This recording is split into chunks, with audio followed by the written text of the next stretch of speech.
Your post-workout carbohydrates can come from a number of different sources. And this is where we're allowing things like a coconut water, or like a recovery drink that has some sugars in it, or having something like a potato, or things that have a bit more starch and a bit more sugar in it, because your body is really, really well adjusted to take up those nutrients after you train. After you wake up your muscles with doing some intense activity, carbohydrates are actually not such a bad thing to be having. And we can utilize them in the right way to generate all those things I mentioned, good training benefits and performance benefits. Does the Revive have enough protein, or do you have to get It does. Okay. Does that count as a meal then? If we just have a protein shake? Nope. That's it. I mean, it counts as your post-workout meal. It's not going to be one of these. If you have just protein, why is it not count as a meal? Yeah, because it's missing some nutrients here. So could I have a big bowl of pasta after a workout? It's pretty clear on the Thank you. We're all wondering the same thing. So Exactly. there's some pretty clear options for what you can do for your post-workout meal, and it's outlined in the point structure pages on the books. Okay, and so the answer is no pasta. One thing about doing that post-workout meal and doing the shake after the workouts that I've noticed over the last several months is that, and I don't know if this is scientifically true or not, but my metabolism is so much better than it used to be in terms of processing what I eat throughout the day. So I haven't been doing, I did the first round of the biggest winner, it was great, and I went a little further with it. In the last month or two, I've kind of slacked off. But what I haven't given up is doing this post-squat thing, and what I notice is my body seems to, the engine that it seems to be handling the extra carbohydrates that I'm throwing at it much more efficiently than it would have before this, where I was just training by the end. So I'll get back into this and I'll be ready to go. But I don't know, and I do think it has a lot to do with taking in that nutrition after the workout that I wasn't able to do when I was thinking on vacation. Good plug. Nice. No, but I'm curious to know if that's actually have some kind of certainly, chemical yeah. thing where it helps your metabolism recover Yeah, overall. I think I experimented with post-workout nutrition for the first time in college, and I noticed that same effect, and I've been doing it ever since. So whether you get it from real food or whether you get it from a drink, it's up to you. The drinks are really easy to get because they're convenient, and all you guys do is just throw some water in it and slug it down. But yeah, if you guys have questions on that, approach me afterwards. Does the water count in the protein drink towards your water quantity? No, it does not.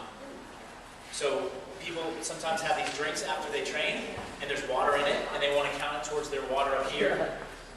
When you train, you actually need to replenish your water that you lose from sweat, right? And that shouldn't count towards your daily total. This daily total is if you were to just sit on the couch and just be doing nothing, right? After you're out there perspiring and sweating and being in a pool of sweat on the ground, and then wiping it up after You get points for that. If you go over water, good, okay, not a problem. You just have to go to the bathroom more often. But if you go underwater, not so good. All right, and then, okay, these two other things. You guys probably heard there's benefits to having fish oils in your diet. I'm still sticking with this one. There's some new evidence coming out that's maybe changing the dosage of the prescription. I'm certainly not saying that fish oil is bad for you. It's definitely still supporting that fish oil is very good for you. Getting it from good sources and getting the right amount is really what the argument's about right now. But getting fish oil into your daily diet is important. It offers certain fats that are essential to heart health, brain health, and soft tissue joint health. So lots of benefits there. And by just taking 3 grams a day, you get 1 point. Okay?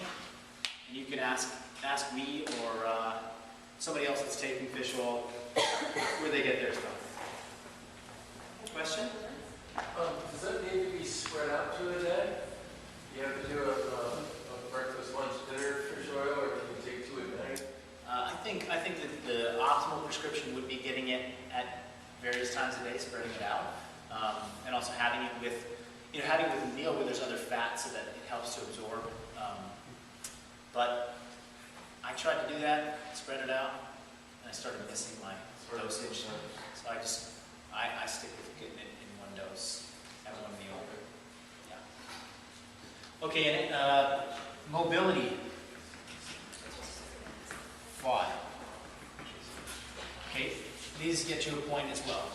So a mobility WOD is you taking 10 minutes out of your day to do some additional stretching, a crossball, foam roller action, something that you learned in class or something that you learned by watching one of the mobility WODs that's on the website every day, the blog every day.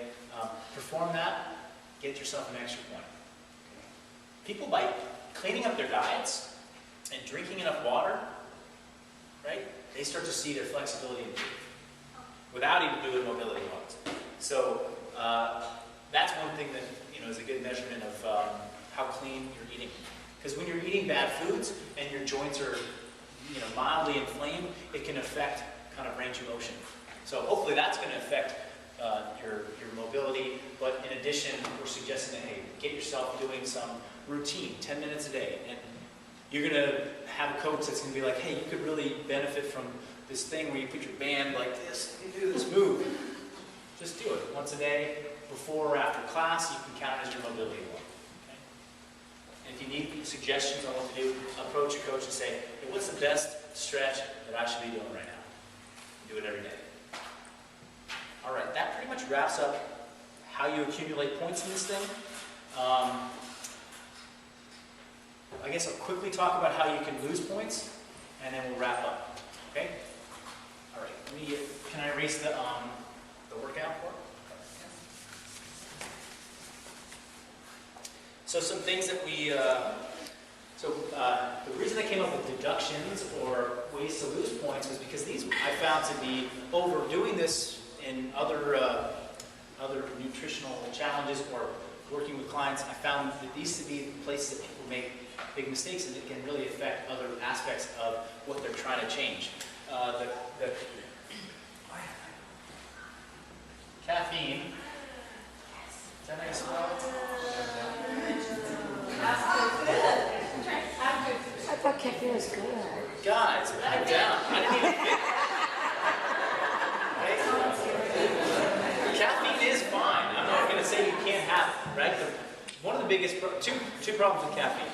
One, people consume caffeine with a bunch of other crap, okay?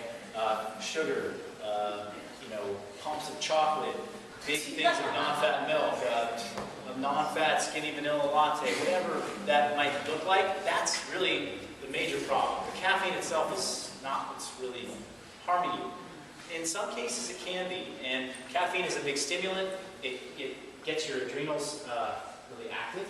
And so if you have stress hormone problems, or you're in a state of high stress all the time, and then your adrenals aren't working as well as they should be, and on top of that you're trying to get them working again by pumping down caffeine and drinking it too often, that can definitely be a problem. So I'm not here to diagnose whether that's your problem right now or not, but you can start to think, am I addicted to caffeine, and is that what's real? Why do I need 10 cups a day? There's no limit on this thing. There is one limit. It's the 3 p.m. cutoff, okay? So no caffeine past 3 p.m. So no Earl Grey tea in the afternoon, no green tea in the late afternoon, no coffee, don't go for the espresso, okay? Just for that extra pick-me-up, because we find that affects sleep, and then this is so critical that we don't want to mess with it with caffeine. So caffeine at past 3 p.m. gets you -1 point. All right, next thing, nuts.